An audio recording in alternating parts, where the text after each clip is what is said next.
আসসালামু আলাইকুম রহমতুল্লাহ। আল্লাহর রং থেকে নিরাশা হওয়া যাবে না।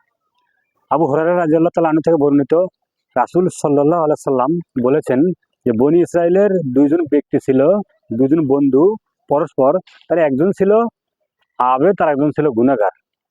এবং যে ব্যক্তি গুনাহগার তাকে আবেদ বলতো যে বন্ধু, তুমি এই গুনাহের কাজ করো না আর এই গুনাহের কাজ থেকে বিরত থাকো। তখন ওই ব্যক্তি বলতো যে আল্লাহ কাছে আমাকে ছেড়ে দাও। এরপরে দিন যায় রাত্রি যায়, আবার ওই বন্ধু ওই গুনাহগার ব্যক্তি আবার গুনায় লিপ্ত হলো। তখন ওই আবেদ বন্ধু বলল যে তুমি এমন গুনাহ করেছো যে আল্লাহ তা ক্ষমা করবেন না।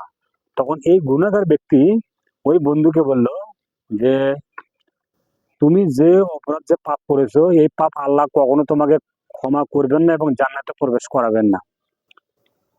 এরপরে আল্লাহ রাব্বুল আলামিন ওই দুই বন্ধুর জান কবজ করার জন্য একজন ফেরেশতা পাঠালেন এবং দুইজনের মৃত্যু হয়ে গেল এবং দুইজনে আল্লাহর দরবারে গেলেন। যাওয়ার পরে আল্লাহ ওই গুনাহগার ব্যক্তিকে বলল যে তুমি আমার রহমতে জান্নাতে যাও। এবং এই আবেদ ব্যক্তিকে বলল যে তুমি কি চাও আমার প্রতি আমার বান্দার নিরাশা হয়ে যায়? তখন ওই ব্যক্তি বলল যে না। তখন ওই ব্যক্তি আবেদক বলল যে তুমি এখন জাহান্নামে যাও। উপস্থিতি দেশ এবং প্রবাস থেকে, কাছে এবং দূরে থেকে যারা আমাদের এই ভিডিও দেখছেন, আমি আপনাকে বলতে চাচ্ছিলাম যে দুজন ব্যক্তি ছিল। তার একজন ব্যক্তি ছিল আবেদ, একজন ব্যক্তি ছিল গুনাহগার। এবং আবেদ ব্যক্তি বলতো যে তুমি গুনাহ করো না, গুনাহ করলে তোমাকে আল্লাহ ক্ষমা করবেন না। আর এই ব্যক্তিকে আল্লাহ বলল তুমি কি আমার দয়াকে অস্বীকার করো, রহমকে অস্বীকার করো, আমি কি বান্দাকে ক্ষমা করে দেব না? তখন এই ব্যক্তি আবেদ বলল যে আপনি ক্ষমা করে দিবেন। তখন ওই ব্যক্তি আল্লাহ বললেন যে তুমি জাহান্নামে যাও। আবেদকে বললো জাহান্নামে যাও। সম্মানিত উপস্থিতি, আল্লাহর দয়া অনেক, আল্লাহ আমাকে আপনাকে ক্ষমা করবেন এ কথাই ঠিক।